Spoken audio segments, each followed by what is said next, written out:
हरियाणा में हार की समीक्षा बैठक से गायब रहे हुड्डा, राहुल का चढ़ा पारा।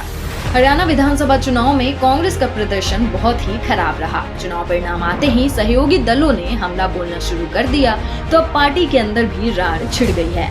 हार के कारणों पर चर्चा के लिए पार्टी की केंद्रीय नेतृत्व ने राष्ट्रीय अध्यक्ष मल्लिकार्जुन खड़गे के घर बैठक की तो प्रमुख चेहरे ही गायब रहे। पार्टी ने हरियाणा चुनाव में जिस पर भरोसा करके हर बात मानी, वही भूपेंद्र सिंह हुड्डा मीटिंग में नहीं पहुंचे। प्रदेश अध्यक्ष उदय भान ने भी बैठक से दूरी बना ली। इस पर राहुल गांधी का पारा और चढ़ गया। सूत्रों के मुताबिक राहुल ने कहा कि लोगों ने निजी हित को पार्टी हित से ऊपर रखा। सूत्र बता रहे हैं कि कांग्रेस हरियाणा चुनाव में हार की समीक्षा के लिए फैक्ट फाइंडिंग कमेटी गठित करेगी।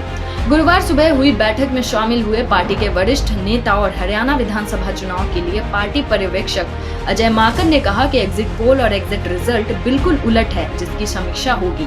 उन्होंने कहा कि चुनाव आयोग की भूमिका पर पार्टी के अंदर ही मतभेद है, इस पर भी मंथन हुआ। माकन ने कहा, हरियाणा चुनाव के नतीजे अप्रत्याशित है। चुनाव के एग्जिट पोल और रिजल्ट में जमीन आसमान का अंतर है। हमने चुनाव परिणाम से जुड़े अलग अलग वजहों की चर्चा की है। चुनाव आयोग से लेकर आपसी मतभेद पर भी बात हुई, जिसके ऊपर हम आगे और कार्रवाई करेंगे। कांग्रेस को हरियाणा में सिर्फ 37 सीटें मिली, जबकि बीजेपी 48 सीटें जीतकर लगातार तीसरी बार सरकार बनाने जा रही है। पार्टी नेताओं ने बताया कि बैठक में हरियाणा चुनाव परिणामों का विस्तृत विश्लेषण किया जाएगा। एक वरिष्ठ नेता ने कहा, चुनाव से पहले कुमारी शैलजा और हुड्डा के बीच की कलह पर भी चर्चा होगी। यह भी देखा जाएगा कि क्या हरियाणा में शीर्ष नेताओं के बीच मुख्यमंत्री पद की होड़ हमारे खराब प्रदर्शन का कारण थी।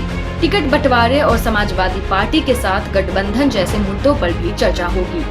हरियाणा के चुनाव में कांग्रेस के 89 उम्मीदवारों में से 72 हुड्डा के वफादार थे।